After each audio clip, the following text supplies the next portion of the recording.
45 years ago, the Dynasty didn't just entertain us, it became part of our lives. Every week, millions of American families sat down together, and for 1 hour, the Carrington world was ours. The glamour, the power, the unforgettable faces we never quite forgot. Today, we are looking back at the cast of Dynasty, then and now, to celebrate the stars who defined that era, and to find out who among them is still with us in 2026. Stay with us until the end. Some of what happened to this cast over 45 years will genuinely stay with you. Every great story needs a foundation.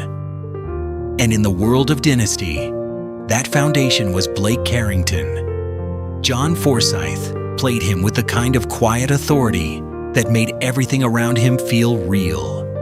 His deep voice, his commanding presence, his complicated love for a family that seemed determined to destroy itself.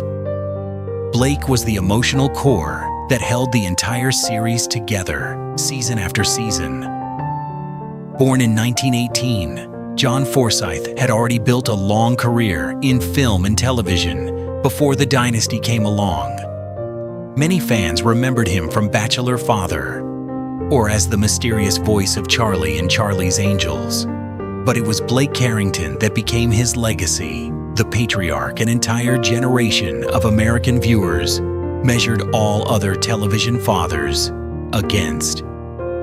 John Forsythe passed away in April 2010 at the age of 92. And for everyone who grew up watching him anchor the Carrington family, his passing felt like losing something that belonged to a very particular and very cherished time in life. If Blake was the foundation of Dynasty, then Crystal Carrington was its heart. Linda Evans brought a warmth and grace to the series that balanced everything around her. While the world of the Carringtons was built on power and ambition, Crystal made you believe that somewhere inside that mansion, real love and real kindness could still exist. Fans still remember her soft elegance, her feathered blonde hair, her quiet dignity in the middle of absolute chaos. She felt sincere in a world where almost everyone else was driven by greed or revenge, and that sincerity was exactly what kept millions of viewers emotionally invested week after week. Born in 1942, Linda Evans later admitted that even at the height of the Dynasty's enormous popularity, fame never brought her the inner peace she was truly searching for. And unlike many celebrities of that era, she eventually walked away from Hollywood entirely, choosing a quieter life on her own terms. For many longtime fans, that decision only made them love her more, because it felt completely true to who Crystal always was. And then came Sammy Jo.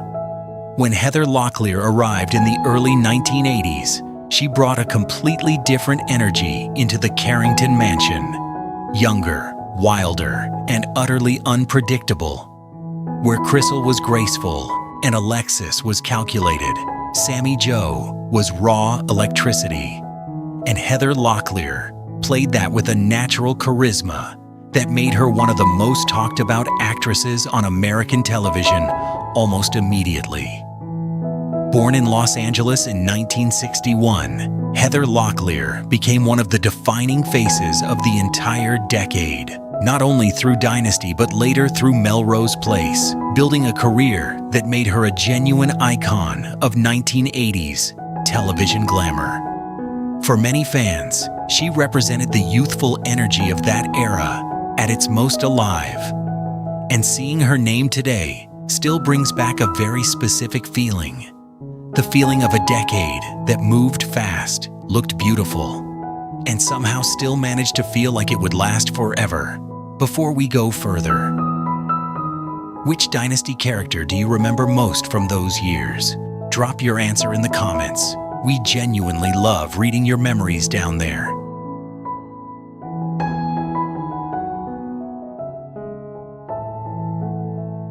But there was one woman who changed everything.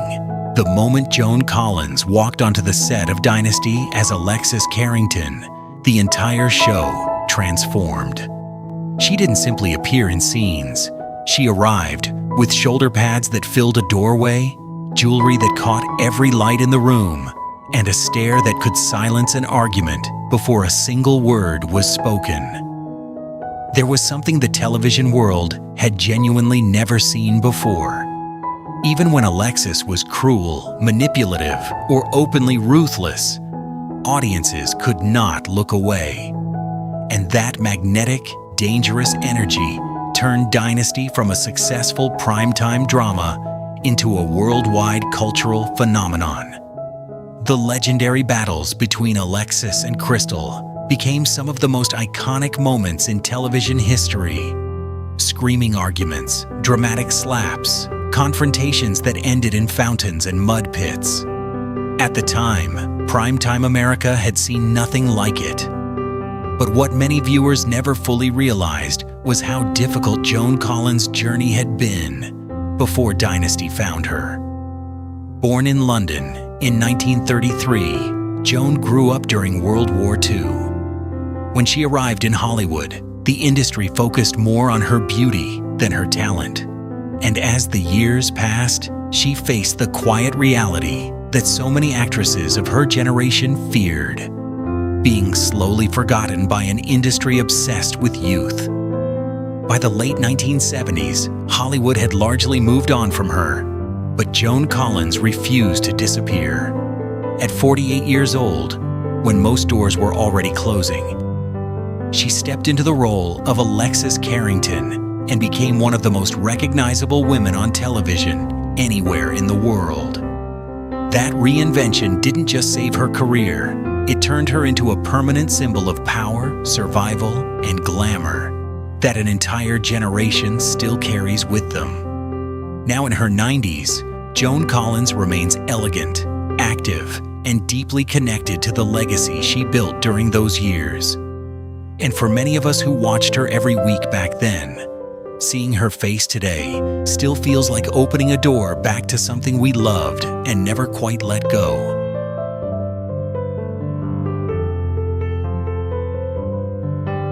Among the early cast of Dynasty, Al Corley brought something quietly remarkable to the series. As Stephen Carrington, he portrayed a vulnerability and emotional complexity that stood apart from almost every other character in the Carrington world. In an era when television rarely explored certain storylines with genuine care, Stephen felt groundbreaking. And Al Corley played that with real sincerity. He stepped away after the third season. But for many longtime fans, his version of Stephen remains the original, and the one that stayed with them the longest.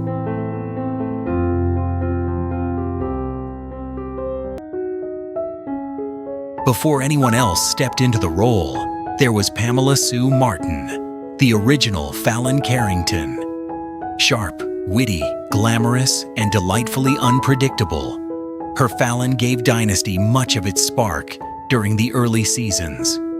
When she departed after the fourth season, many longtime viewers felt the absence immediately and never quite stopped comparing whoever came next to the version they had first fallen in love with.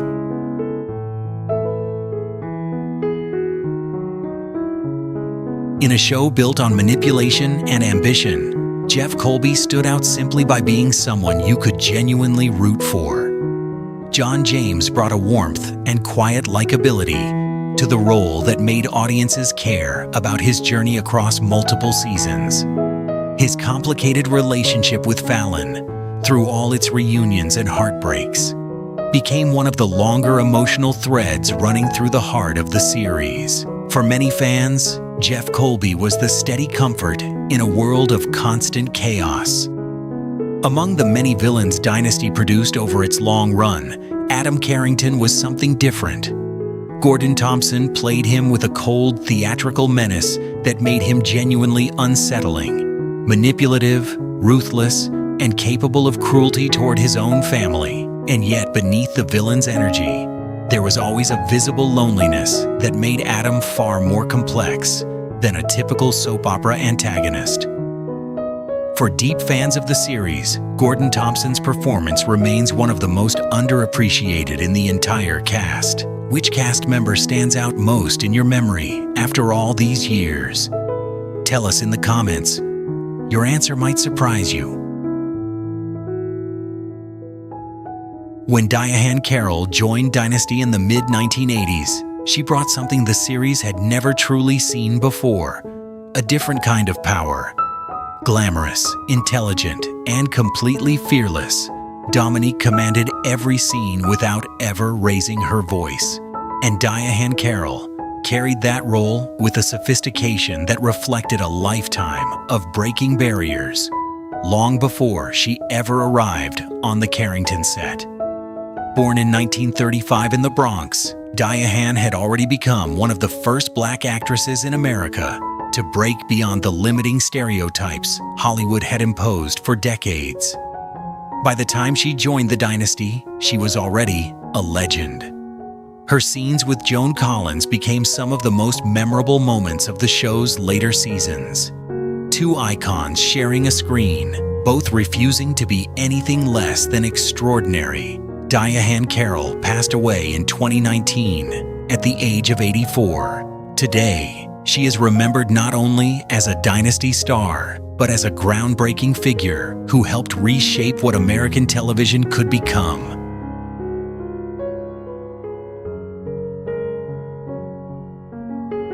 Michael Nader brought a rugged calm to Dynasty's later seasons that stood apart from the more theatrical personalities surrounding him. As Dex Dexter, he was strong enough to challenge Alexis directly, and their chemistry became one of the most explosive dynamics of the show's final years. Behind the fame, Michael carried deeply private struggles for much of his life, including a battle with HIV that he never spoke of publicly. After his passing in 2021, that revelation gave many longtime fans an entirely new perspective on the quiet strength he had carried throughout his years, on screen and beyond. When Emma Samms stepped into the role of Fallon in the mid-1980s, she faced one of the hardest challenges on television, replacing a character that audiences had already deeply claimed as their own. And yet, over time, she made it her own. Born in London in 1960, Emma had originally trained as a ballet dancer before injury changed her path. That natural grace stayed with her always. And her version of Fallon brought a softer, more emotionally mature energy to Dynasty's final years.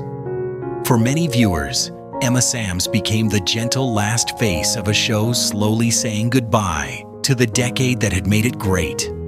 Away from Hollywood, Emma later became widely respected for her humanitarian work and charity efforts. Today, she remains one of the most warmly remembered survivors of the original Dynasty cast. Looking back at the cast of Dynasty after 45 years, what most fans remember is not really the mansions, the glamour, or even the dramatic storylines. It is the feeling of remembering who we were when we first watched them. For so many people, these actors became part of something much larger than television. They became part of family evenings, old living rooms, and quiet nights spent with parents, grandparents, brothers, sisters, or people we loved who may no longer be here today. And maybe that is why Dynasty still matters after all these years. Because when we revisit these familiar faces, we are not only revisiting television history, we are revisiting pieces of our own lives. Some of these stars are still with us. Some have sadly passed away, but all of them remain connected to a time that many people still carry quietly in their hearts. The older we become, the more those old television memories start feeling less like entertainment and more like chapters from our own story. Which actor from Dynasty still brings back the strongest memories for you after all these years? And which character did you love the most when you first watched the series? Share your memories in the comments below. We read every single one. And if classic television, old Hollywood stars, and nostalgic then and now celebrity stories still mean something to you? Don't forget to like this video, subscribe to the channel, and join us again for another journey back through the golden era of American television.